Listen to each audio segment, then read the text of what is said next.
शेतकरी बंधूंनो नमस्कार. सह्याद्री वाहिनीवरून थेट प्रसारित होत असलेल्या कृषी दर्शन फोन इन लाईव्ह या कार्यक्रमात सर्वांचं मनपूर्वक स्वागत.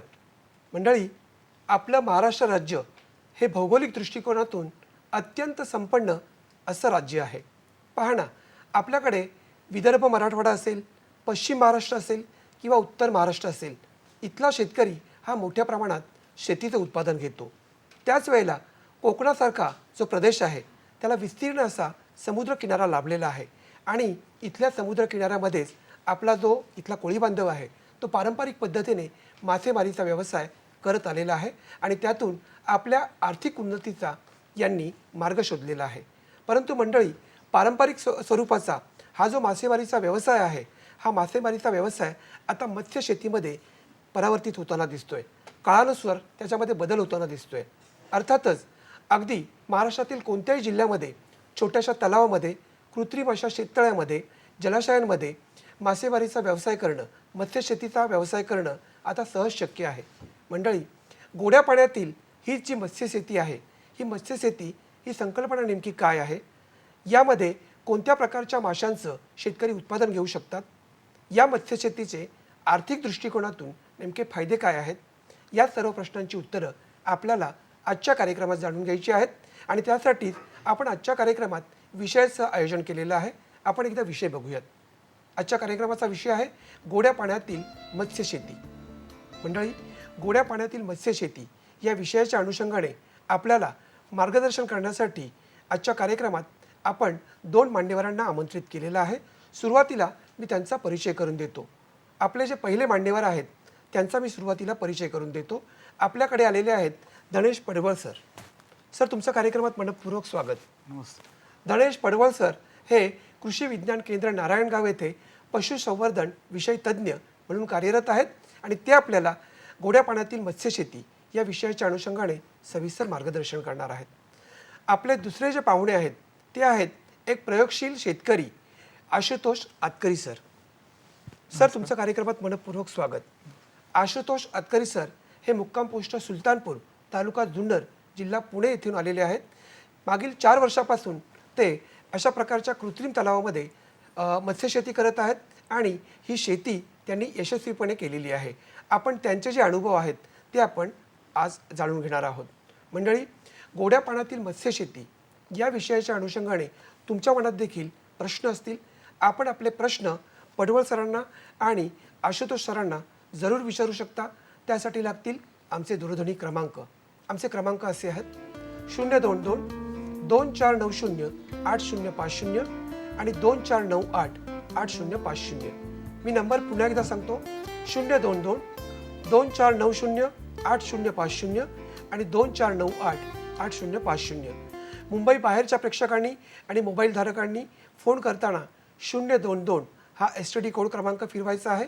आणि आपल्या कार्यक्रमाच्या अनुषंगाने महत्त्वाची सूचना म्हणजे आपला फोन एकदा स्टुडिओमध्ये जोडला गेला की आपल्या TV संचाचा आवाज पूर्णपणे बंद करा, म्हणजे आपला प्रश्न आपल्या तज्ज्ञांपर्यंत सहज पोहोचू शकेल.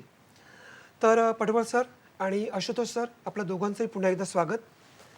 पडवळ सर, मी तुमच्यापासून सुरुवात करतो. आत्ताच मी प्रस्तावनेमध्ये उल्लेख केला की आपल्याकडे कोकणामध्ये पारंपरिक पद्धतीची शेती मासेमारीचा व्यवसाय केला जायचा, परंतु आता बदलत्या काळानुसार हा जो मासेमारीचा व्यवसाय आहे हा मत्स्यशेतीमध्ये परावर्तित होतो आहे. मुळात मत्स्यशेती ही संकल्पना काय आहे आणि त्याच्याही मध्ये गोड्या पाण्यातील मत्स्यशेती ही संकल्पना काय आहे? पूर्वीच्या काळी आपल्याकडे या ठिकाणी मासेमारी केली जात होती. म्हणजे जे आपले नैसर्गिक पाण्याचे जलाशय, पाण्याचे स्रोत आहेत, या ठिकाणी माशांची पैदास होत होती आणि आपण मनुष्य फक्त त्या ठिकाणी जाऊन त्या माशांची शिकार करत होतो, त्या माशांची मासेमारी करत होतो. परंतु बदलत्या हवामानामुळे आणि विविध कारणांमुळे जे नैसर्गिकरित्या आपल्याला माशांची उपलब्धता होत होती ही आता कमी व्हायला लागलेली आहे. आपल्याला ज्या प्रमाणात मासे मिळायला पाहिजेत ह्या प्रमाणात मासे आता आपल्याला उपलब्ध होत नाहीत. आणि मग ज्या पद्धतीने आपण शेती करतो, एखाद्या पिकाची आपण ज्या पद्धतीने वाढ करतो, त्याचा अधिक उत्पन्न घेतो, त्याच पद्धतीने आता आपण जे तलाव आहेत, ह्या तलावामध्ये नैसर्गिक वातावरणाची निर्मिती ही कृत्रिम पद्धतीने करतो. म्हणजे माशांच्या वाढीसाठी जी काही आपल्याला पॅरामीटर्स गरजेचे आहेत, ज्या ज्या गोष्टी गरजेच्या आहेत, त्या कृत्रिमरित्या आपण तिथं तयार करतो आणि त्याच्यात आपण माशांचं संवर्धन करतो. याचाच अर्थ आपण माशांची शेती करतो. ज्यावेळेस आपण गोड्या पाण्यातील शेती ह्या विषयाकडे पाहत असतो, त्यावेळेस आपण करतो की उपलब्ध पाणीसाठ्यामध्ये आपण ठराविक जातीचे म्हणजे योग्य जातीचे मासे योग्य प्रमाणात सोडतो आणि त्या ठिकाणी त्या माशांच्या वाढीसाठी ज्या ज्या गोष्टींची आवश्यकता आहे ती आपण त्या ठिकाणी कृत्रिमरित्या तयार करतो आणि ह्या सर्वांमधून अधिकाधिक माशांचं उत्पन्न आपल्याला मिळालं पाहिजे. त्याच पद्धतीने अधिकाधिक त्यांची वजनवाढ मिळाली पाहिजे आणि हे सर्व करत असताना कमीत कमी वेळामध्ये, कमीत कमी खर्चामध्ये, कमीत कमी श्रमामध्ये अधिक उत्पन्न आपल्याला कसं मिळेल ह्या ठिकाणी आपण ज्या सगळे पॅरामीटर्स करतो म्हणजेच आपण गोड्या पाण्यातील मत्स्यशेती करतो. पण या मत्स्यशेतीचं महत्त्व काय आहे सर?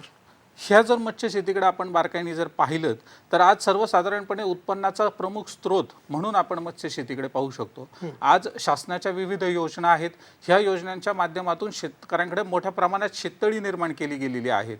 आज आपण जर महाराष्ट्रातली आकडेवारी पाहिली तर 3 लाखांहून अधिक शेततळी आज महाराष्ट्रामध्ये आहेत. परंतु ह्या शेततळ्यांमध्ये आपण साधारणपणे जुलै ऑगस्ट महिन्यामध्ये पाणी भरतो आणि हे पाणी आपण उन्हाळ्याच्या दिवसांमध्ये आपल्या शेतातील पिकांसाठी वापरतो.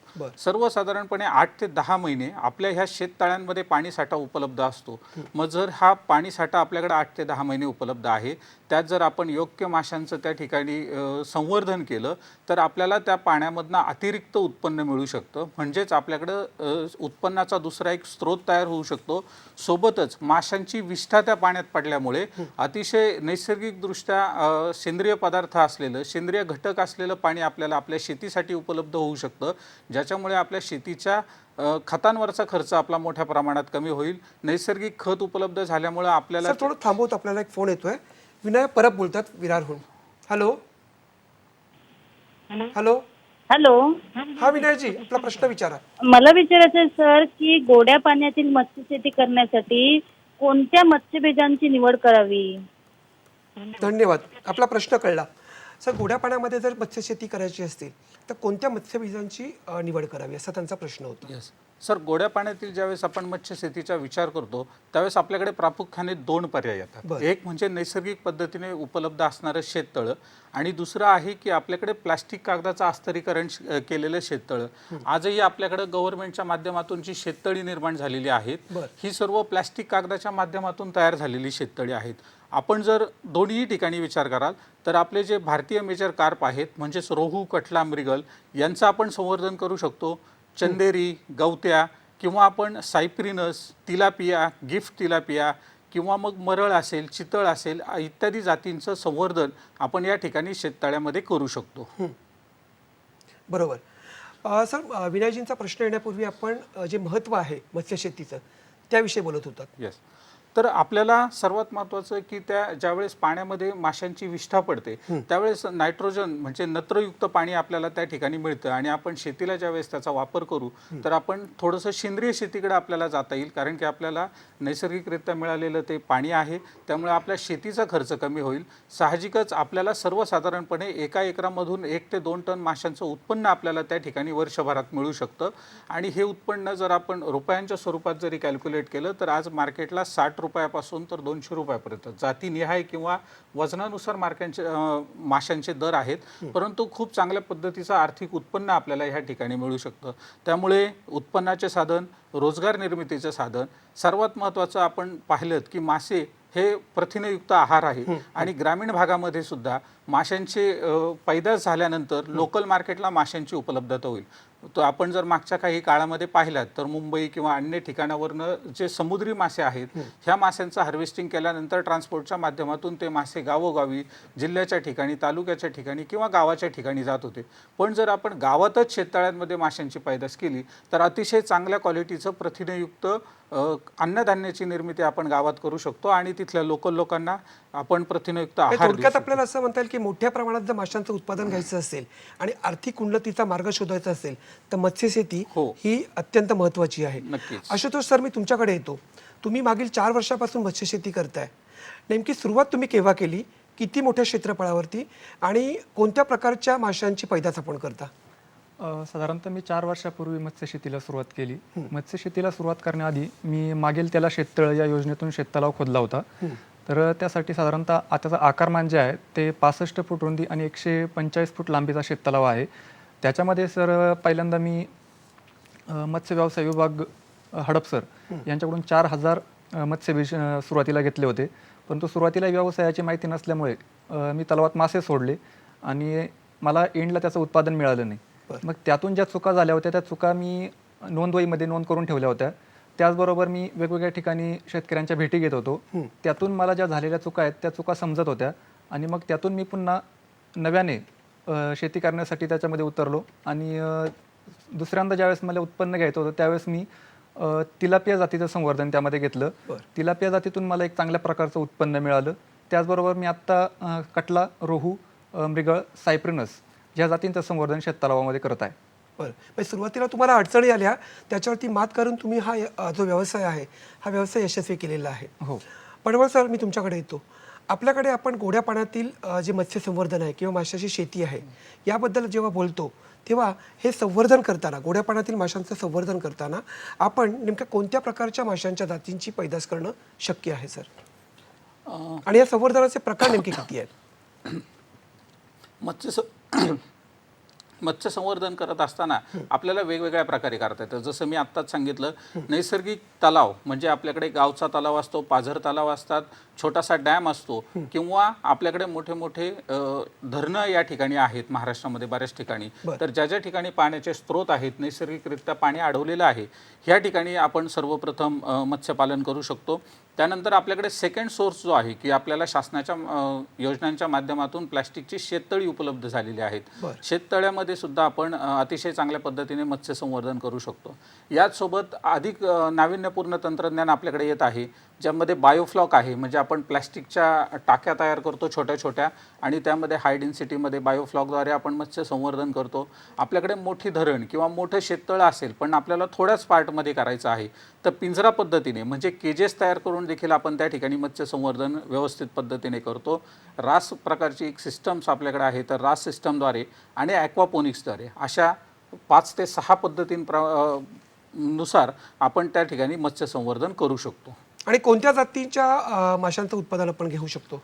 सर थोडं थांबवतो, आपण अगोदर फोन घेऊयात. हॅलो. हां, लता पवार बोलतात बुलढाण्याहून. हॅलो. हो सर. नमस्कार लताजी. नमस्कार सर. आपला प्रश्न विचारा. ते मत्स्य पालन करायचं आहे सर, तर त्याचे मार्गदर्शन कसे देसाल आम्हाला? धन्यवाद, आपला प्रश्न कळला. त्या बुलढाण्याहून बोलतात, त्याला मत्स्य शेती करायची आहे. काय सर सांगता येईल, त्याला मार्गदर्शन काय कराल? मॅडम, नक्कीच आपण चांगला प्रश्न विचारला आहे. कारण की कुठलाही व्यवसाय करण्यापूर्वी संपूर्ण मार्गदर्शन घेऊन जर आपण त्या व्यवसायात उतरलो तर त्याच्या फेल्युअर होण्याचे चान्सेस फार कमी असतात.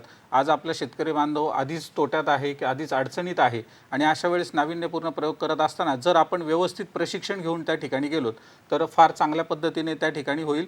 आपल्या नजदीक जे कृषी विज्ञान केंद्र आहेत, प्रत्येक जिल्ह्यांमध्ये 1 किंवा 2 कृषी विज्ञान केंद्र आहेत. या कृषी विज्ञान केंद्राशी आपण संपर्क साधलात तर त्या ठिकाणी आपल्याला प्रशिक्षण उपलब्ध होऊ शकतं. त्याच पद्धतीने महाराष्ट्र शासनाचा मत्स्य व्यवसाय विभाग देखील प्रत्येक जिल्ह्यांमध्ये कार्यरत आहे. या ठिकाणी देखील आपण संपर्क केलात तर आपल्याला प्रशिक्षण उपलब्ध होऊ शकतं. त्याच पद्धतीने फिशरीजचे म्हणजे मत्स्य व्यवसायाचे 3 कॉलेजेस महाराष्ट्रामध्ये आहेत, त्याही ठिकाणी आपल्याला मार्गदर्शन होऊ शकतं. आणि CIFE central institute of fisheries education Mumbai या ठिकाणी डीम्ड युनिव्हर्सिटी ICRची आहे, त्याही ठिकाणी मत्स्यपालनाविषयीचं संपूर्ण डिटेल्स मार्गदर्शन मिळतं. आपण यापैकी कुठल्याही एखाद्या केंद्राशी संपर्क साधलात तर त्या ठिकाणी आपल्याला परिपूर्ण प्रशिक्षण त्या ठिकाणी उपलब्ध होईल. नक्कीच. आशुतोष सर, मगाशीच पडवळ सरांनी आपल्याला सांगितलं की मत्स्य संवर्धन जे आहे ते किती प्रकारे करता येणं शक्य आहे. अगदी छोट्याशा तलावापासून ते अगदी बायोफ्लॉक पद्धत किंवा पिंजरा पद्धत असेल, अशा वेगवेगळ्या पद्धतीने करता येणं शक्य आहे. परंतु जेव्हा गोड्या पाण्यातील मत्स्यशेती करायची आहे एखाद्या शेतकऱ्याला, पूर्वतयारी नेमकी काय करायची असते?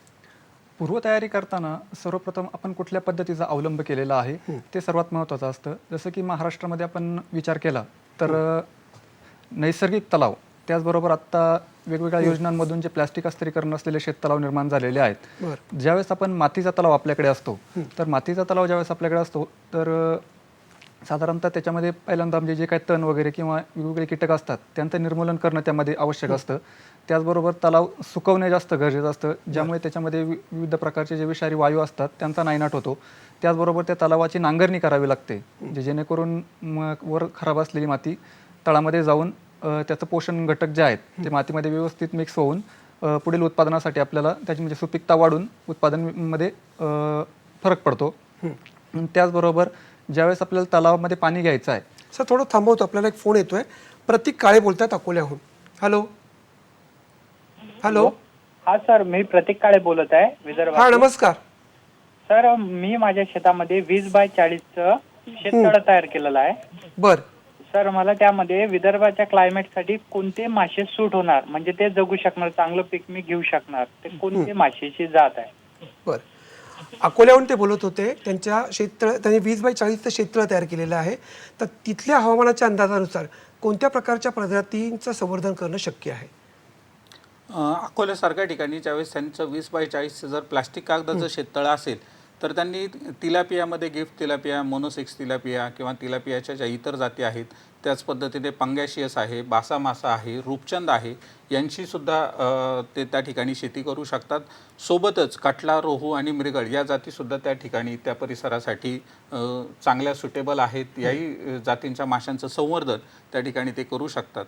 म्हणजे ह्या ज्या जाती आहेत त्या तिथल्या हवामानाशी अनुकूल अशा जाती आहेत. हो. आणि त्याचं संवर्धन नक्कीच करता येणं शक्य आहे. हो. मंडळी, गोड्या पाण्यातील मत्स्यशेती या संदर्भात आपल्याला आणखी सविस्तर जाणून घ्यायचं आहे एका छोट्याशा व्यावसायिक विश्रांतीनंतर.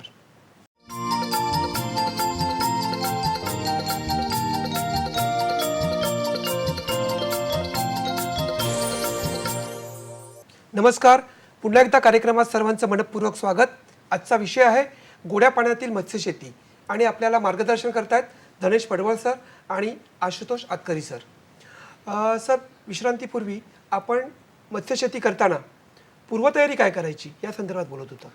हो, जसं की आपण तलाव सुकवणे, त्याचबरोबर तलाव नांगरणे ही ज्यावेळेस आपली प्रक्रिया पूर्ण होते त्यानंतर आपली नेक्स्ट प्रक्रिया असते की तलावामध्ये चुन्याची मात्रा मिसळणे. चुन्याची मात्रा दिल्याच्या नंतरला आपण तलावामध्ये पाणी भरावं लागतं. परंतु पाणी भरताना आपल्याकडे वेगवेगळे सोर्स असतात, जसं की काही लोक जे आहेत तर नदीचं पाणी तलावात घेत असतात किंवा काहींकडे विहिरीचा सोर्स असतो, काहींकडे बोरवेलचा सोर्स असतो. तर ज्यावेळेस आपण तलावात पाणी घेत आहोत तर पाणी घेताना आपण नेहमी ते पाणी गाळून घेतलं पाहिजे. कारण काय होतं की पावसाळ्यामध्ये ज्यावेळेस तलावामध्ये किंवा नदीमध्ये वेगवेगळ्या माशांचं ब्रीडिंग होतं, त्या माशांची अंडी ही पाण्यामध्ये येत असतात आणि ज्यावेळेस आपण माशांचे बीज तलावात सोडतो त्यावेळेस हे माशांचे बीज खाद्यासाठी स्पर्धा करत असतं. त्यामुळे आपलं खाद्यावरचा खर्च जो आहे तो वाढत असतो. परिणामी आपल्याला तलावात किती खाद्य द्यायचं याचं प्रमाण आपलं निश्चित होत नाही आणि याच्यामुळे आपल्याला खूप मोठ्या नुकसानीला सामोरं जावं लागतं. त्याचबरोबर आपण ज्यावेळेस तलावात पाणी घेतल्याच्या नंतरला तलावाला एक साधारणतः 75% शेडनेट जे असतं त्यानं फेन्सिंग करावं लागतं. तर फेन्सिंग म्हणजे काय की एक साधारणतः 6 इंच आकाराचं म्हणजे खोलीमध्ये शेडनेट गाडून घेणं गरजेचं आहे की जेणेकरून त्याच्यामध्ये साप, बेडूक असे उपद्रवी जे घटक आहेत ते तलावामध्ये जाऊन माशांच्या बीजांना इजा पोचवणार नाहीत. त्याचबरोबर तलावाला वरून बर्डनेटने कव्हर करणं आवश्यक आहे की जेणेकरून त्याच्यामध्ये पानकोंबडी तसेच खंड्या पक्षी जो आहे तो जो माशांचं बीज वेचून म्हणजे तलावात त्यांची संख्या कमी करणार नाही. त्याचबरोबर बीज सोडल्याच्या नंतरला माशांना आपल्याला योग्य प्रमाणात आहार देणं गरजेचं आहे आणि त्याबरोबर आहार देताना तलावामध्ये खताची मात्रासुद्धा देणं अपेक्षित आहे. तर खताची मात्रा देताना साधारणपणे आपण 10 किलो शेणखत, 250 gram urea, 250 gram single spore phosphate आणि 500 ग्रॅम शेंगदाणा पेंड यांचं मिश्रण जे आहे ते रात्रभर भिजत ठेवून दुसऱ्या दिवशी तलावामध्ये द्यावं लागतं. हे सर्व दिल्याच्या नंतरला साधारणतः आपण 2 दिवसानंतरला बीज तलावामध्ये सोडू शकतो. पडवळ सर, आत्ता त्यांनी पूर्वतयारी कशी करावी या संदर्भात आपल्याला सविस्तर सांगितलेलं आहे. परंतु मत्स्यशेती करताना जो महत्त्वाचा भाग आहे तो म्हणजे मत्स्यबीज. या मत्स्यबीजाची निवड करताना नेमकी काय काळजी घ्यायची सर? खरं तर मत्स्यबीजाची निवड करत असताना सर्वात महत्त्वाचं हे आहे की आपल्या परिसरासाठी, जसं आत्ता आपल्याला बुलढाण्यावरनं फोन आलेला होता की आपल्या परिसरासाठी आपल्या एरियामधल्या पाण्याचा pH किती आहे, सामू किती आहे, ह्या सगळ्या गोष्टींचा अभ्यास करून आणि आपल्या परिसरातील वातावरण कसं आहे याचा अभ्यास करून आपण मत्स्यबीजाची निवड केली पाहिजे. ज्यावेळेस आपण एखादं मत्स्यबीज निवडतो, जात निवडतो, त्यावेळेस सर्वात महत्त्वाचं हे पाहिलं पाहिजे की दूरच्या मार्केटला किंवा प्रोसेसिंगच्या मार्केटला जर आपला माल नाही जाऊ शकला तर लोकल मार्केटला तो आपल्याला सहज विकला पाहिजे. आज आपण शेतीमध्ये पाहतो की पिकवाल ते विकता आलं पाहिजे, नसेल तर जे विकल तेच पिकवा. त्याच पद्धतीने मी फिश फार्मिंगमध्ये सुद्धा सांगेल की ज्या जातीच्या माशांना आपल्या लोकल मार्केटला किंवा एखाद्या कंपनीशी टायअप करून आपल्याला डायरेक्टली डिमांड आहे, अशाच जातीच्या माशांचं संवर्धन आपण या ठिकाणी केलं पाहिजे. म्हणजेच ज्यांची जलद वाढ होते, कमी खाद्यामध्ये पटकन वाढतात, रोगराईला बळी पडत नाहीत आणि आपल्या वातावरणाशी सुटेबल आहेत, अशाच जाती निवडल्या पण पाहिजे. जेव्हा आपण आपल्या राज्याचा विचार करतो म्हणजे महाराष्ट्र राज्याचा, तर अशा कोणत्या प्रजाती आहेत की ज्याचं उत्पादन घेता येणं शक्य आहे? आपण आत्ताच बोललो त्या पद्धतीने रोहू, कटला, मृगळ, चंदेरा, सायप्रनस, गवत्या, तिलापिया किंवा मरळ आहे, चितळ आहे, या सर्व जाती आपल्याकडे सहजरित्या करता येण्यासारख्या आहेत आणि ह्या सर्व जाती गोड्या पाण्यासाठी अतिशय चांगल्या आहेत. ज्यावेळेस आपण या जातींचं मत्स्यबीज खरेदी करतो त्यावेळेस सर्वात पहिल्यांदा समजून घेतलं पाहिजे की मत्स्यबीजाचे 3 प्रकार येतात. एक येतं जिरा, येतं अर्ध बोटुकली आणि बोटुकली. आपण जर नवीन शेतकरी असाल तर आपण बोटुकली म्हणजे 2 ते 3 इंच मोठ्या आकारमानाचं बीज जर आपण डायरेक्टली घेतलं, ज्याची नर्सरी स्टेज पूर्ण झालेली असते, ज्या पद्धतीने आपण शेतीत एखादं रोप लावत असताना नर्सरीमध्ये कमी जागेमध्ये अतिशय कंट्रोल क्लायमेटमध्ये आपण ती रोपं तयार करतो आणि एकदा ती सेल्फ सस्टेन झाल्यानंतर आपण ती शेतात आणून लावतो, त्याच पद्धतीने छोट्या जागेमध्ये नर्सरी तलाव आपण तयार केले पाहिजेत किंवा एखाद्या चांगल्या संस्थेकडनं नर्सरी तलावातनं तयार केलेलं बीज म्हणजेच अर्ध बोटुकली ह्या आकारमानाचं बीज आपण आपल्या तलावात सोडलं पाहिजे. ज्यावेळेस आपण अशा बीजाची खरेदी करतो त्यावेळेस सर्वात महत्त्वाचं आहे की ते बीज अतिशय चांगल्या दर्जाचं चांगल्या संस्थेकडनं तुम्ही विकत घेतलं पाहिजे. म्हणजे उदाहरण जर आपण कधी पाहिलं तर कृषी विज्ञान केंद्र आज संपूर्ण जिल्ह्यांमध्ये आहेत, बऱ्याचशा कृषी विज्ञान केंद्रांमध्ये मत्स्यबीज उपलब्ध आहे. त्याच पद्धतीने महाराष्ट्र शासनाच्या मत्स्य व्यवसाय विभागाकडे आज मत्स्यबीज मोठ्या प्रमाणात उपलब्ध आहे. काही मासेमारी संघटना आहेत, या संघटनांनी देखील स्वतःची फिश हॅचेरीज तयार केलेल्या आहेत आणि अतिशय चांगल्या पद्धतीचं मत्स्यबीज उपलब्ध आहे. ज्या पद्धतीने आपण नेहमी म्हणतो की शुद्ध बीजापोटी फळे रसाळ गोमटी, त्याच पद्धतीने आहे. बीज जर आपलं चांगल्या दर्जाचं असेल तरच आपल्याला चांगली वाढ या ठिकाणी मिळणार आहे. म्हणून अतिशय चांगलं बीज आपण ह्या ठिकाणी करणं गरजेचं आहे आणि बीज सोडल्यानंतर संबंध तलावात ते एकत्र सोडायचं नाही, तर छोटासा पहिल्यांदा पिंजरा बनवा, त्या पिंजऱ्यामध्ये सोडा आणि पिंजऱ्यामध्ये आपण त्याचे टेस्टिंग करत असतो की काही दिवसांनी सॅम्पलिंग करतो की ठराविक जाळीच्या साह्याने थोडेसे बीज काढतो, किती वाढ झाली, त्याच्यानुसार पुढचं फीड कोणतं द्यायचं आहे याचे कॅल्क्युलेशन्स करतो. तर हे करूनच मग ते पूर्ण तलावामध्ये आपण सोडले पाहिजे. पण याच अनुषंगाने सर बीज जे आहे हे बीज संचयन फार महत्त्वाचं आहे, त्याचं प्रमाण नेमकं किती असावं? बीज संचयनाचा जर प्रमाणाचा आपण विचार केलात तर सर्वसाधारणपणे कार्प्स जातीचे जे मासे आहेत, म्हणजे आपण आत्ताच पाहिलं की आपण स्लाइड दाखवतोय प्रेक्षकांना. हो, तर ह्या स्लाइड्सवरती आपण ज्या पद्धतीने आत्ता पाहत आहात की कार्प्स जातीचे मासे आहेत त्यांची एकरी जी घनता आहे ती 10,000 असली पाहिजे. तिलापिया जातीचे जे मासे आहेत त्यांची 15 ते 20,000 असली पाहिजे. पंगॅशियस जातीचे मासे जर आपण सोडत असाल तर 12,000 ते 15,000 असली पाहिजे. रूपचंद या यांची देखील घनता 7,000 ते 10,000 असली पाहिजे. मरळ 5 ते 6,000 प्रति एकरी पद्धतीने आपण त्याचं संचयन केलं पाहिजे. चितळ 5 ते 6,000 आणि कोळिंबी 40 ते 50,000 ह्या पद्धतीने जर आपण त्यांचं संचयन केलं तर आपल्याला त्यातनं आपल्या अपेक्षेप्रमाणे उत्पन्न मिळू शकतं. याच्यापेक्षा कमी केलं तर उत्पन्न कमी होईल, पण जादा मासे सोडले म्हणून जादा उत्पन्न मिळत नाही तर विनाकारण पाण्याची क्वालिटी खराब होते किंवा खाद्य माशांना कमी मिळाल्यानंतर खाद्य घेण्यासाठी त्यांची धडपड सुरू होते आणि मग त्याच्यामध्ये विनाकारण उत्पन्न कमी होण्याच्या शक्यता असतात. त्यामुळे बीज संचयन करणं, योग्य घनतेमध्ये करणं हे फार गरजेचं आहे, जे आत्ता आपण पाहिलेलं आहे. आशुतोष सर, जेव्हा आपण मत्स्यशेतीचा विचार करतो तेव्हा पूर्वतयारी अत्यंत महत्त्वाची आहे आणि माशांच्या जातींची निवड देखील तितकीच महत्त्वाची आहे. परंतु प्रत्यक्ष ही मत्स्यशेती करताना या माशांचं आहाराचं व्यवस्थापन हे अत्यंत महत्त्वाचं आहे. काय आपल्या अनुभवात? हो, नक्कीच. माशांना नेहमी चांगल्या प्रतीचं खाद्य देणं याच्यामध्ये अपेक्षित असतं. जर योग्य आपल्याला उत्पादन अपेक्षित असेल तर खाद्याचे प्रामुख्याने 2 ते 3 प्रकार पडतात. जसं की कंपनी निर्मित खाद्य आपण माशांना देऊन त्यांची वाढ करू शकतो. त्याचबरोबर आपण त्यांना घरगुती खाद्य जे आहे ते देऊन पण आपल्याला त्यांची वाढ करणं शक्य आहे. त्याचबरोबर नैसर्गिक खाद्य जे आहे जसं की त्याच्यामध्ये प्लवंग येतात, नैसर्गिक प्लवंग आणि वनस्पती प्लवंग, म्हणजे वनस्पती प्लवंग आणि प्राणी प्लवंग हे देऊन आपण त्यांना वाढवू शकतो. आता पावडरयुक्त म्हणजे ज्यावेळेस आपण घरगुती खाद्य देत असतो त्यामध्ये साधारणतः पावडरयुक्त खाद्य आपण माशांना देऊ नये. बरं. यामुळे काय होतं की साधारणतः 10 ते 15% खाद्य जे आहे ते पाण्यामध्ये मिक्स होऊन वाया जातं, की ज्याचा उपभोग माशांना घेता येत नाही. आणि हे वाया गेलेलं खाद्य जे असतं ते प्लॅस्टिक तलावाला जाऊन साचतं आणि नंतर कालांतराने त्याच्यामध्ये वेगवेगळ्या प्रकारचे गॅसेस तयार होतात आणि त्यामुळे तलावामध्ये अमोनिया किंवा वेगवेगळे विषारी वायू तयार होतात आणि कालांतराने मासे मरू शकतात. त्याचबरोबर माशांना जितकं प्रोटीन आवश्यक आहे खाद्यामध्ये तितक्याच प्रोटीनचं खाद्य त्यांना देणं अपेक्षित आहे. ज्यावेळेस मासा सुरुवातीच्या स्टेजला असतो त्यावेळेस त्यांना उच्च प्रतीचं प्रोटीन असलेलं खाद्य आपण त्यांना देणं अपेक्षित आहे. जसजशी माशाची वाढ होत जाईल तसतसं त्यांचं प्रोटीनचं प्रमाण जे आहे ते कमी करत जाणं अपेक्षित आहे. प्रामुख्याने काय होतं की ही महत्त्वाची जी गोष्ट आहे ही शेतकऱ्यांच्या बाबतीत सुरुवातीला लक्षात येत नाही आणि आपण सुरुवातीपासून त्यांना उच्च प्रतीचं प्रोटीन असलेलं खाद्य देतो आणि यातून काय होतं की खाद्यावरचा खर्च जो आहे, जसं की खाद्यावरचा खर्च जर आपण पाहिला तर 50 ते 60% खर्च हा मत्स्य शेतीमध्ये खाद्यावरती होत असतो. परंतु याच्याकडे लक्ष न दिल्यामुळे खाद्यावरचा खर्च आपला जास्त वाढतो आणि त्यामुळे आपल्याला नुकसानीला पुन्हा सामोरं जावं लागतं. त्याचबरोबर कार्प मासे जे आहेत हे खाद्य कमी वेस्ट करतात. त्यामुळे शेततलावात नेहमी मत्स्यपालन करताना कार्प जातीच्या माशांचं आणि त्याचबरोबर योग्य संचयन घनतेमध्ये आपण त्यांचं संवर्धन करणं गरजेचं आहे. त्याचबरोबर ज्यावेळेस कार्प मासे जे आहेत ते 100 ग्रॅम वजनाच्या पुढे जातील त्यांना 24 ते 26% प्रोटीन असलेलं खाद्यावर देणं आपल्याला अपेक्षित आहे. तर खाद्य देताना आपण त्यांना डिमांड फिडिंग जे आहे की साधारणतः खाद्याचे आपण गोळे करू शकतो आणि ते गोळे वेगवेगळ्या प्रकारच्या बॅग असतात, ते म्हणजे खाद्य एकाच ठिकाणी न देता बॅग लावून आपण वेगवेगळ्या ठिकाणी देऊ शकतो.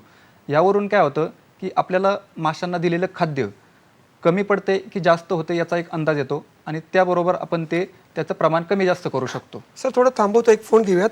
हर्षल गावडे बोलतात आंबेगाव पुणे इथून. हॅलो. हा हर्षलजी. हॅलो. आंबेगाववरनं हर्षल गावडे बोलतोय. हां बोला. ते शेततळं खोदलेलं आहे त्यात कोणते मासे सोडले पाहिजे? ते आंबेगाव पुणे इथून बोलत होते.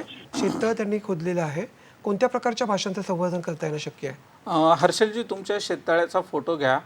मी तुमच्या जवळच आहे, कृषी विज्ञान केंद्र नारायणगाव या ठिकाणी मी कार्यरत आहे. तुम्ही जर कधी शक्य झालात आणि कृषी विज्ञान केंद्र नारायणगाव येथे जर भेट दिलीत तर तुम्हाला सर्व जातींच्या मासे त्या ठिकाणी दाखवतो. प्लस नैसर्गिक शेततळं कसं असावं आणि प्लॅस्टिक कागदाच्या शेततळ्यातील संगोपन कसं असावं हे दोन्हीही डेमॉन्स्ट्रेशन आमच्या इथे फार्मवरती करण्यात आलेले आहेत. आपण जर कृषी विज्ञान केंद्र इथे आलात तर मी तुम्हाला त्या ठिकाणी अधिक माहिती देईल. परंतु आपण फोन केलेला आहे तर मी पुन्हा एकदा सांगतो की रोहू, कटला, मृगळ ह्या जातीचे मासे आपल्या परिसरात महाराष्ट्रामध्ये अतिशय चांगल्या पद्धतीने वाढतात. त्याचसोबत तिलापिया, त्यानंतर पंगॅशियस, मरळ, चितळ हे देखील मासे चांगल्या पद्धतीने वाढतात. आणि ग्रासकार्प असेल म्हणजे ज्याला आपण ग्रामीण भाषेत गवत्या म्हणतो किंवा चंदेरी मासा म्हणतो, हे देखील माशांची वाढ आपल्या परिसरामध्ये अतिशय चांगल्या पद्धतीने होते. पडवळ सर, मगाशी आशुतोष सरांनी आहाराचं महत्त्व सांगितलं, आहाराचं व्यवस्थापन कशा पद्धतीने करावं माशांचं या संदर्भात सांगितलं. परंतु या संदर्भात बोलताना या आहारावरती जो अतिरिक्त खर्च होतो त्याच्यामुळे शेतकऱ्याचं नुकसान होतं, हे जर टाळायचं असेल तर हा आहाराचा खर्च कमी करण्यासाठी काय उपाय करता येणं शक्य आहे? सर्वात महत्त्वाचं की ज्यावेळेस आपण एखादा मत्स्यपालनाचा व्यवसाय करत असतो त्यातील 70 ते 80% खर्च हा संपूर्णपणे फक्त माशांच्या आहारासाठी होतो. ज्यावेळेस आपण एकदा मत्स्यबीज आणतो, मत्स्यबीज खरेदी, वाहतूक आणि सुरुवातीच्या काळामध्ये त्याची थोडीशी काळजी घेणं, यानंतर जो काही संबंध खर्च होतो हा फक्त आहार आणि पाणी व्यवस्थापन यावरतीच होतो. आणि मग ज्यावेळेस आपण आहारावरती विचार करतो तर माशांचं जे खरं खाद्य आहे म्हणजे आपण त्यांना फ्लोटिंग फीड वापरतो किंवा आपण आता आशुतोषजींनी सांगितलं की त्यांची फास्ट वाढ व्हावी, शेती आहे, शेतीत जसं आपण खाद्य व्यवस्थापन करतो तसं माशांना सुद्धा खाद्य टाकतो आणि आपण त्यांची फास्ट वाढ करतो. पण आपण जर नैसर्गिक रित्या थोडेसे माशांचा अभ्यास जर केला तर माशांचं खरं खाद्य आहे की प्राणी प्लवंग आणि वनस्पती प्लवंग, ज्याला आपण सायंटिफिक भाषेमध्ये झू प्लॅन्क्टन आणि फायटोप्लॅन्क्टन्स म्हणतो. हे नैसर्गिकरित्या पाण्यामध्ये तयार होत असतात. ज्यावेळेस एखादं धरण असेल, धरणामध्ये आपोआप वनस्पती उगवतात, शेवाळ उगवतं, त्या ठिकाणी ते तुटतं, कुजतं आणि त्याचं ते कुजतं किंवा माशांचा धक्का लागून ते सगळं होतं आणि त्याच्यातनं झू प्लॅन्क्टन्स आणि फायटोप्लॅन्क्टन्स म्हणजे प्राणी प्लवंग आणि वनस्पती प्लवंग मोठ्या प्रमाणात तयार होतात. म्हणून कधी आपण धरणात, डॅममध्ये किंवा नैसर्गिक तलावामध्ये आपण सेपरेट काही करत नाही. पण ज्यावेळेस आपण प्लास्टिक कागदाचा विचार करू त्यावेळेस आपल्याला या ठिकाणी नैसर्गिकरित्या असं काही खाद्य तयार करणं फार गरजेचं आहे. मग यासाठी तुम्ही ॲझोला म्हणून एक पशुखाद्य आहे, म्हणजे फिश फीडमध्ये वापरतात, 25% प्रोटीन त्या फीडमध्ये आहे. ॲझोलाचा वापर आपण माशांसाठी करू शकता. सोबतच आपण शेणखत आणि स्लरी तयार करून त्या ठिकाणी देऊ शकता. शेतकरी बंधूंकडे जर जीवामृत स्लरी तयार असेल तर जीवामृत स्लरीचा वापर त्या ठिकाणी ते पशुखाद्यामध्ये करू शकतात. आणि सर्वात महत्त्वाचं की मासे फार टाईमच्या बाबतीत पंक्च्युअल असतात, तर आपण ज्यावेळेस त्यांना खाद्य टाकतो तर खाद्याची वेळ ही फिक्स करणं फार गरजेचं आहे. म्हणजे सूर्यास्त सूर्योदय जनरली आपल्याकडे सर्वजण मत्स्य शेतीमध्ये 2 वेळेस खाद्य टाकतात. मग ह्या दोन्ही वेळा फिक्स करणं फार गरजेचं आहे. त्या टायमिंगला तुम्ही गेला नाहीत तरी ते मासे सारखे पाण्याच्या वर येतील, गडबड करतील की खाद्याची वेळ झाली म्हणून. तर अशा वेळेस खाद्य वाचवण्याची ही सुद्धा एक आहे की वेळच्या वेळी जर तुम्ही त्यांना प्रॉपरली सगळं फीड देत गेलात तर त्या ठिकाणी होईल. दुसरं सर्वात महत्त्वाचं की आत्ताच आशुतोषने सांगितल्या पद्धतीने प्लास्टिकची पिशवी घ्यायची, तिला छोटेसे होल्स पाडायचे आणि तुमचं जे काही खाद्य आहे ते त्या पिशवीमध्ये ठेवायचं, जेणेकरून ज्यावेळेस ती पिशवी पाण्यामध्ये संपूर्ण बुडणार नाही. आपली पाण्याची साधारण ही लेवल आहे, तर पिशवी पाण्यामध्ये अशी खालच्या बाजूला तरंगेल आणि मासा आल्यानंतर त्याला धक्का लावेल आणि त्यातलं थोडं थोडं थोडं कण कण कण खाद्य खाली पडेल. अशा पद्धतीची जर अरेंजमेंट केली तर आपल्या त्या ठिकाणी खाद्यामध्ये मोठ्या प्रमाणात पैसे वाचतील. कारण की फ्लोटिंग फीड हे पाण्यावर तरंगतं, परंतु ते फार खर्चिक आहे. प्रत्येकाला ते शक्य होत नाही तेवढा मोठा खर्च करणं. पण ज्यावेळेस नैसर्गिक खाद्य जसं आपण तयार केलेलं शेंगदाणा पेंड किंवा अन्य सगळ्या गोष्टींच्या माध्यमातून जे खाद्य तयार केलेलं आहे ते जर आपण ह्या पिशवीच्या माध्यमातून लावलं तर अतिशय कमी प्रमाणामध्ये खाद्य त्या ठिकाणी लागतं आणि आपण या ठिकाणी खूप जास्त पैसे वाचू शकतो. आणि ह्या खाद्यावरचा वाचलेला पैसा हा आपला ॲडिशनल बेनिफिट आहे, म्हणजे आपल्या धंद्यातली क्रीम आहे ती. नक्कीच. मंडळी, माशांचं उत्पादन वाढवण्यासाठी कृत्रिम पद्धतीने जलाशयांमध्ये मत्स्यशेती करणं शक्य आहे, परंतु ही मत्स्यशेती करून मोठ्या प्रमाणात उत्पादन घेतल्यानंतर त्याचं विक्री व्यवस्थापन कसं करायचं या संदर्भात जाणून घ्यायचं आहे, पण एका छोट्याशा व्यावसायिक विश्रांतीनंतर.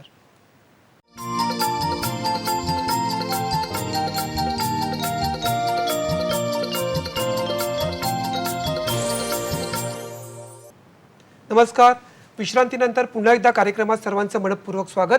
आजचा विषय आहे गोड्या पाण्यातील मत्स्यशेती आणि आपल्याला मार्गदर्शन करतात धनेश पडवळ सर आणि आशुतोष अतकरी सर. सर, आपण सुरुवातीला एक फोन घेऊयात. भरतसिंह राजपूत बोलतात, छत्रपती संभाजीनगर इथून. Hello hello. सर, मी संभाजीनगरहून बोलतोय. हां, माझं परीक्षण झालेलं आहे, पण बिजोई महाराष्ट्रात कुठे मिळते हे माहित नाही नेमकं. हां हां, धन्यवाद. आपला प्रश्न कळला. सर, ही जी मत्स्यबीज आहे ते महाराष्ट्रामध्ये कुठे उपलब्ध होऊ शकेल, काय सांगता येईल अतकरी सर? मत्स्यबीज साधारणतः प्रामुख्याने जे आपल्या आजूबाजूचे परिसरात जे कृषी विज्ञान केंद्र जे आहेत किंवा फिशरीजच्या वेगवेगळ्या संस्था ज्या आहेत, म्हणजे सहाय्यक मत्स्य व्यवसाय आयुक्त असे कार्यालय आहेत, म्हणजे त्यांना नगरला पण त्याचं मत्स्यबीज उपलब्ध होऊ शकतं किंवा रावरी विद्यापीठामध्ये पण त्यांना त्याचं बीज उपलब्ध होऊ शकतं. त्याचबरोबर पुणे हडपसर येथे सुद्धा मत्स्य विभागाचं कार्यालय आहे, तिथे सुद्धा त्यांना त्याचं मत्स्यबीज उपलब्ध होऊ शकतं. पण 4 वर्षापूर्वी जेव्हा तुम्ही मत्स्यशेती सुरू केली तेव्हा तुम्ही हा शोध कसा घेतला होता? ज्यावेळेस मी मत्स्यशेतीला सुरुवात केली तेव्हा म्हणजे कृषी विज्ञान केंद्र नारायणगाव जे आहे तिथे म्हणजे पडवळ सरांच्याच सहकार्याने तिथे एका कार्यक्रमासाठी गेलो होतो आणि तिथूनच मला हडपसर इथे जे मत्स्यबीज केंद्र जे आहे याची माहिती मिळाली होती. आणि त्यावेळेस तिथे गेल्याच्या नंतर तिथे असलेले सुनील कुलकर्णी सर जे आहेत किंवा अविनाश नाकवा सर जे आहेत यांनी पण चांगल्या प्रकारचं माहिती मला तिथे दिली. त्याचबरोबर माझं तिथे 3 दिवसाचं ट्रेनिंग झालं. तिथे मला मत्स्यपालनासंदर्भात ज्या आवश्यक गोष्टी ज्या आहेत किंवा कशा प्रकारे मत्स्य संवर्धन केलं गेलं पाहिजे या संदर्भात मी तिथे तो कार्यक्रम 3 दिवसाचा पूर्ण केला होता. आणि ते बीज घेतल्याच्या नंतरला ज्यावेळेस म्हणजे मी मत्स्यशेतीकडे वळलो, परंतु आता चुका प्रामुख्याने पहिल्यांदा त्याच्यामध्ये असल्यामुळे भरपूर मोठ्या प्रमाणात त्याच्यामध्ये चुका झाल्या होत्या. परंतु जसं त्या चुकांचं निराकरण करत आणि सरांचं योग्य मार्गदर्शन वेळोवेळी लाभल्यामुळे त्यातून आज एक चांगल्या प्रकारचं उत्पन्न शेततळ्यातून घेण्याचा मी प्रयत्न करतोय किंवा प्रयत्न झालेला पण आहे आणि यशस्वी देखील झालेला आहे. नक्कीच. आशुतोष सर, पण मला असं सांगा का जेव्हा आपण कृत्रिम पद्धतीने शेततळ्यामध्ये जेव्हा मत्स्यशेती करतो तेव्हा बरेचदा हे पाणी खराब होतं आणि मासे मरतात, त्यावरती उपाययोजना काय आहे आणि एकूणच याच अनुषंगाने मत्स्यशेती करताना पाण्याचं व्यवस्थापन कशा पद्धतीने करावं? ज्यावेळेस आपण मत्स्यशेती करत असतो तर प्रामुख्याने यामध्ये काय होतं की नवीन शेतकरी जे येतात आणि याच्यामध्ये स्थानिक व्यापारी लोक भरपूर प्रमाणात आहेत. तर याचा म्हणजे मोठा ड्रॉबॅक असा आहे की शेतकऱ्यांना बीज संचयन किती प्रमाणात केलं गेलं पाहिजे बरं. हे माहीत नसतं. साधारणतः 10 गुंठ्याचा शेततलाव असेल किंवा एकरी जे आपण प्रमाण दाखवलं गेलं की एकरी आपण साधारणतः कार्प जातीचे मासे असतील तर साधारणतः आपण 10,000 माशांचं बीज संचयन करू शकतो. परंतु व्यापारी लोक हे नफ्यासाठी अधिक प्रमाणात संचयन करण्यासाठी शेतकऱ्यांना भाग पाडतात आणि जेव्हा हे बीज तलावात सोडलं जातं त्यामध्ये भेसळयुक्त बीज पण तलावात येत असतं आणि त्याच्यामध्ये खाद्याचं कॉम्पिटिशन पण होत असतं. त्याचबरोबर जेव्हा मासे थोडे मोठे होतात म्हणजे 100 ग्रॅम 200 ग्रॅमपर्यंत ज्यावेळेस मासे जातात त्यावेळेस माशांची विष्ठा जी आहे ती तलावामध्ये भरपूर मोठ्या प्रमाणात साचायला सुरुवात होते. त्यामुळे जसं की मी मागाशी पण सांगितलं की हे विष्ठेमुळं तलावाचा बॉटम जो आहे तो खराब होत असतो आणि बॉटम ज्यावेळेस खराब होतो त्यावेळेस आपण काही उपाययोजना केल्या पाहिजेत हे सुद्धा शेतकऱ्यांना माहीत नसतं. ज्यावेळेस आपल्या तलावाचा बॉटम खराब होतो किंवा आपल्याला तलावाच्या पाण्यावरती ज्यावेळेस म्हणजे एक विशिष्ट प्रकारचे बुडबुडे दिसायला सुरुवात होते त्यावेळेस त्यासाठी एक सोपी पद्धत आहे की साधारणतः एक मोठी दोरी घ्यायची, तिला विटा ज्या असतात आपल्याकडे त्या विटा बांधून ती दोरी तलावामधून ओढत न्यायची की जेणेकरून खाली तळामध्ये साचलेला जो गाळ आहे तो मोकळा होऊन त्यामध्ये जे विशिष्ट वायू जे तयार झाले आहेत किंवा गॅसेस तयार झाले आहेत ते रिलीज होऊन जातात. कारण ज्यावेळेस आपण वेगवेगळी खतं किंवा औषधं वापरण्याचा प्रयत्न करतो तर औषधांमुळे आपली प्रोडक्शन कॉस्ट जी आहे ही वाढली जाते. तर पाणी खराब होण्याचं अजून एक कारण असं असतं की ज्यावेळेस आपण खत मात्रा तलावामध्ये देत असतो तर खत मात्रा देताना एक साधारणतः संचयनाच्या आधी 15 दिवस देणं अपेक्षित असतं. त्याचबरोबर नंतर आपण दर महिन्याला ती खाद्यमात्रा देणं अपेक्षित आहे. परंतु ज्यावेळेस आपण दर महिन्याला खाद्यमात्रा देतोय आणि तलावामध्ये पाण्याचा रंग जास्त हिरवा होत चाललाय हे ज्यावेळेस आपल्याला सर आपण आता स्लाईड दाखवतोय प्रेक्षकांना, काय सांगता येईल? हे साधारणतः म्हणजे तलावामध्ये ऑक्सिजन निर्मितीसाठी म्हणजे आपण त्याला एरिएशन केलेलं आहे की जेणेकरून हे कमी खर्चामध्ये केलं जातं. ज्यावेळेस आपण एरिएटर बसवण्याचा प्रयत्न करतो तर एरिएटरची किंमत जी आहे ती साधारणतः 29,000 रुपयांपर्यंत येते.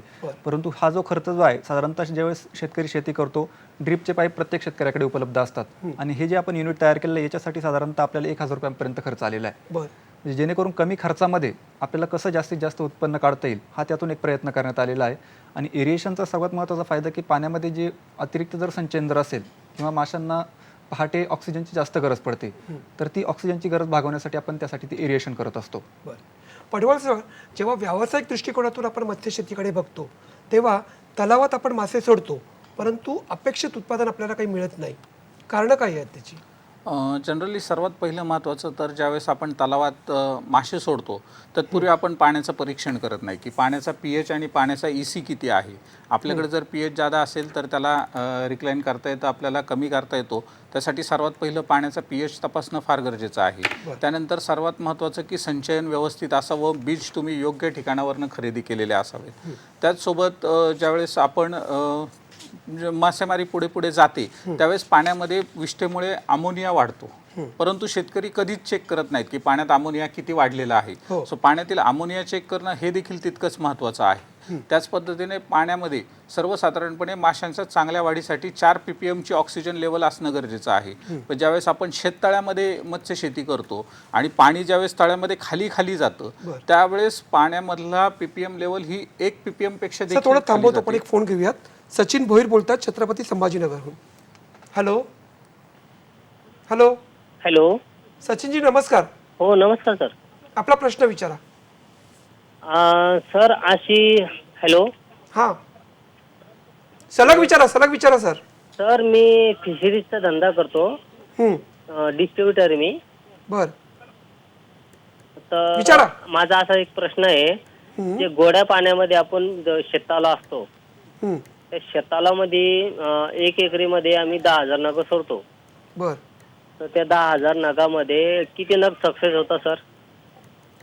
धन्यवाद. ते वितरक आहेत, त्यांचा असा प्रश्न आहे की जेव्हा 1 एकरमध्ये आपण 10,000 नग इतक्या मोठ्या प्रमाणात उत्पादन घेतो किती पद्धतीने ते यशस्वी होतं सर? काय सांगता येईल सर, किती सक्सेस होतं? ज्यावेळेस आपण एकरी उत्पन्न ज्यावेळेस जसं की प्रवळ सरांनी मगाशी पण सांगितलं की एकरी जर आपल्याकडे प्लास्टिक अस्त्रीकरण असेल तलाव जर असेल तर त्यातून साधारणतः 1 ते 2 टनापर्यंत आपण त्यातून उत्पन्न घेऊ शकतो. 1 ते 2 टनापर्यंत. परंतु हे उत्पन्न कशावरती डिपेंड ठरतं की आपण तलावामध्ये जे 10,000 बीज सोडलेलं आहे हे कुठल्या पद्धतीनं सोडलेलं आहे. की जसं की आपण त्याच्यामध्ये जिरा सोडलं होतं, अर्ध बोटुकली सोडली होती की बोटुकली सोडली होती. आता प्रामुख्याने काय होतं की ज्यावेळेस आपण अर्ध बोटुकली किंवा म्हणजे 1 इंच आकारापेक्षा कमी लहान बीज सोडतो तर याच्यामध्ये हाडं विकसित झालेली नसतात आणि विशिष्ट कारणामुळे माशांची मॉर्टॅलिटी होते. ज्यावेळेस मॉर्टिलिटी होते त्यावेळेस आपल्याला माशांची संख्या माहीत नसते आणि आपण जे त्यांना खाद्य देतो ते खाद्य वाया जातं. बरोबर. आणि मग राहिलेला जो प्रश्न असतो की त्यातून जे उत्पन्न आहे म्हणजे साधारणतः एक 35% मासे जे आहेत ते मॉर्टिलिटीमध्ये जातात. सर आपल्याला अपेक्षित उत्पादन जे आहे त्या संदर्भात आपण बोलत होतात. ज्यावेळेस आपण मगाशी पाहत होतो की पाण्यामधले जे पाण्याचे पॅरामीटर्स आहेत हे तपासणं फार गरजेचं आहे. मार्केटमध्ये सिफा जी संस्था आहे ICARची भुवनेश्वरची, त्यांनी डेव्हलप केलेले टेस्ट किट आहेत. 3,500 ते 4,000 रुपयापर्यंत हे टेस्ट किट मिळतात. त्याच्यामध्ये पाण्याचा pH, EC, तुम्हाला अमोनिया आणि ऑक्सिजन हे सगळे पॅरामीटर्स तपासता येतात. ज्या ज्या शेतकऱ्यांना मत्स्यपालन करायचं आहे, माझी त्या सर्वांना विनंती असेल की पाणी टेस्ट करण्याचं किट हे आपण आपल्या स्वतःचं विकत घ्या. अतिशय साधं आहे. पाणी घ्यायचं आहे, त्याच्यामध्ये ड्रॉप्स टाकायचे आहेत आणि लिटमस पेपरची जी पट्टी आहे त्याच्यावरती आपल्याला चेक करायचं आहे की आपल्या पाण्यामध्ये ते प्रमाण किती आहे. जर आपल्याकडे अमोनिया वाढला असेल तर ऑब्वियसली अमोनिया वाढल्यामुळे त्यांना श्वसनाला प्रॉब्लेम होतो. श्वसनाला प्रॉब्लेम झाले की ते घाबरे होतात, इकडे तिकडे पळतात आणि मग आपल्याला जी त्यांना फॅट मिळालं पाहिजे माशांमध्ये ते मिळत नाही. असाच अमोनिया प्रमाणापेक्षा जास्त वाढला तर माशांना श्वास घेता येत नाही, ते तळात जातात, पुन्हा वर येतात आणि हवेतला ऑक्सिजन घेण्याचा प्रयत्न करतात आणि यापेक्षा जास्त अजून अमोनिया वाढला तर मग त्यांची मर वाढते, म्हणजे पाण्यातलं ऑक्सिजन लेवल कमी कमी होत जाते. सो हे एक सर्वात महत्त्वाचं कारण आहे. सर थोडं थांबवतो, आपण एक फोन घेऊयात. संभाजी गद्रे बोलतात जालन्याहून. हॅलो. मी संभाजी गद्रे बोलतो. हा नमस्कार. जालन्याहून सर. नमस्कार. हा जालन्याहून बोलतो सर मी. हा बोला, आपला प्रश्न विचारा. सर माझ्याकडे 1 एकरचं शेततळ आहे. तर त्यामध्ये ना मला प्लास्टिकचं असल्यामुळं लोकांचं म्हणणं आहे की त्यात वाढ होत नाही. बर. आणि दुसरा विषय असा की मत्स्यबीज पुढे मिळेल आणि किती दिवसानंतर त्याचं उत्पन्न मिळतं आपल्याला. त्यांचं आशुतोष पडवळ सर, त्यांच्याकडे 1 एकरचं शेततळ आहे आणि ते प्लास्टिकचं असल्यामुळे माशांची वाढ होत नाही असं लोक म्हणतात. काय सांगता येईल? त्यांना मी पुन्हा हे सांगेल की जो आत्ता आपला करंट विषय चालू होता की एक टेस्ट किट घ्या. 3,500-4,000 रुपये काही खूप जास्त किंमत नाही आहे, ते आपल्या प्रत्येक शेतकऱ्याकडे असणं गरजेचं आहे. सर्वात पहिल्यांदा पाण्यातली ऑक्सिजन लेवल आणि पाण्यातली अमोनिया लेवल चेक करावी. दुसरं महत्त्वाचं की त्यांनी पाण्याचा pH चेक करावा. तिसरं एक होतं की आपण ज्यावेळेस 10,000 मासे आपण तलावामध्ये सोडली, आपण एखाद्या वेळेस खाद्य टाकतो फ्लोटिंग फीड टाकून. आजही शेतकरी काय करतात की शेततलावामध्ये फ्लोटिंग फीड टाकतात, ते वर तरंगतं, ते खाण्यासाठी जेवढे मासे येतात तेवढेच त्यांना दिसतात. मग 10,000 मधले 10-15 मासे वर आले, 1,000 मासे वर आले का 8,000 मासे वर आले का 10,000 आले, याचं कुठलंही प्रमाण शेतकऱ्याला दिसत नाही. मग शेतकऱ्यांना आम्ही सजेस्ट करतो की तुम्ही सॅम्पलिंग करा. सॅम्पलिंग म्हणजे ओढ जाळी किंवा उभी जाळी सोडायची आणि फक्त माशांची साईज किती झाली हे चेक करणं. पण ज्यावेळेस आपण जेवढी मोठी जाळी वापरू तर फक्त मोठाच मासा त्यात अडकतो. मग माझा साधारण 4 महिन्यानंतर माझा मासा 300 ग्रॅमचा झाला असेल तर फक्त 300 ग्रॅमच्याच माशाच्या रिलेटेड मी खाद्य माशांना टाकतो. पण माझ्या तलावातला काही मासा हा 150 ग्रॅमचा पण आहे, 200 ग्रॅमचा पण आहे, मी त्याचा विचारच करत नाही. आणि हे खास करून जे प्लास्टिक कागदाच्या शेततळ्यामध्ये शेती करतात, कमर्शियली करतात, ते लोक फ्लोटिंग फीडवरती जास्त भर. आणि त्याला मत्स्यबीज कुठे मिळेल सर? मत्स्यबीज त्यांना परिसरामध्ये जे काही शासकीय यंत्रणा अवेलेबल आहेत त्यांच्याकडे मिळेल. आता शासनाच्या माध्यमातून मत्स्यजिरे योजना पण चालू आहे. FRP फिश हॅचरी सारखं चांगलं तंत्रज्ञान सिफा भुवनेश्वरनी विकसित केलेलं आहे. ह्या हॅचरी देखील आता गावोगावी मत्स्यपालक संघटना आहेत किंवा मासेमार संघटना आहेत, यांनी देखील सेटअप करायला तयार केलेलं आहे. महाराष्ट्र शासनाच्या मत्स्य विभागाच्या माध्यमातून ह्या हॅचरी आज शेतकऱ्यांपर्यंत सबसिडीच्या माध्यमात पोहोचवल्या जात आहेत.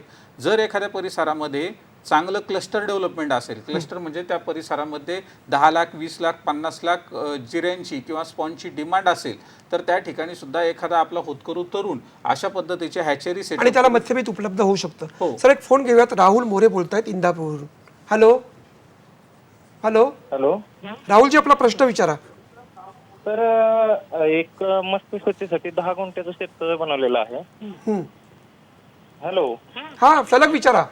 तर 10 गुंठ्याचं एक शेततळ आहे, कागद वगैरे टाकलेलं नाही प्लास्टिक. तर त्यात एक साधारणतः किती मत्स्यबीज सोडावं लागेल?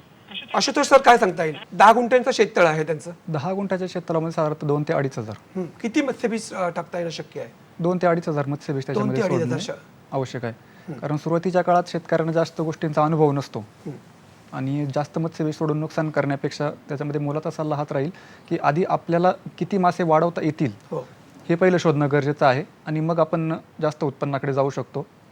तर आपल्याकडे वेळेचं बंधन आहे, अगदी थोडा वेळ उरलेला आहे.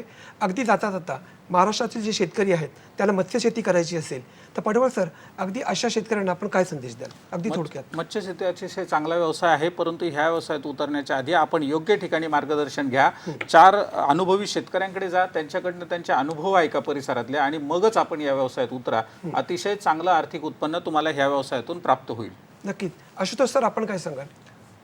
मत्स्य व्यवसाय हा तसा शेतीला एक चांगल्या प्रकारचा जोडधंदा, आणि आज जसं की बेरोजगाराच्या प्रमाण जे वाढलेलं आहे, तर सुशिक्षित बेरोजगार जे आहेत त्यांच्यासाठी एक चांगला रोजगाराची संधी त्यातून निर्माण होऊ शकते. त्याचबरोबर त्यातून विविध रोजगाराच्या संधी आहेत, जसे की व्हॅल्यू ॲडेड प्रोडक्ट्स आपण त्यातून बनवून त्याची विक्री केली जाऊ शकते. त्याचबरोबर भूलथापांना व्यापाऱ्यांच्या बळी न पडता योग्य ठिकाणी त्याचं प्रशिक्षण घेणं गरजेचं आहे. त्यासाठी वेगवेगळ्या शासकीय संस्था आहेत की ज्या त्याचं ट्रेनिंग देतात, आणि ते ट्रेनिंग घेऊन त्याचबरोबर यूट्यूब झालं, गुगलवर झालं, ह्या गोष्टींवरती जास्त अवलंबून न राहता काही गोष्टींचं प्रात्यक्षिक करून पाहणं गरजेचं आहे. त्याचबरोबर नवीन नवीन ज्या गोष्टी आहेत त्याचं प्रात्यक्षिक करणं गरजेचं आहे. म्हणजे आपल्याला थोडक्यात असं म्हणता येईल की माशांचं उत्पादन वाढवण्यासाठी पारंपरिक जी मासेमारी आहे त्याला पर्याय म्हणून मत्स्यशेती हा आता नव्याने एक नवीन पर्याय उपलब्ध झालेला आहे, ज्या माध्यमातून शेतकरी आपल्या आर्थिक उन्नतीचा मार्ग शोधू शकतात. त्यासाठी खतांचं, पाण्याचं व्यवस्थापन हे करणं गरजेचं आहे, आणि त्यातून या माशाचं उत्पादन वाढवणं आणि आर्थिक उन्नतीचा मार्ग शोधणं नक्कीच शक्य आहे. आपण या कार्यक्रमात सहभागी झालात आणि गोड्या पाण्यातील मत्स्यशेती या विषयाच्या अनुषंगाने आमच्या शेतकरी बांधवांना सविस्तर असं मार्गदर्शन केलं, त्याबद्दल सह्याद्री वाहिनीतर्फे मी आपले मनपूर्वक आभार मानतो. धन्यवाद.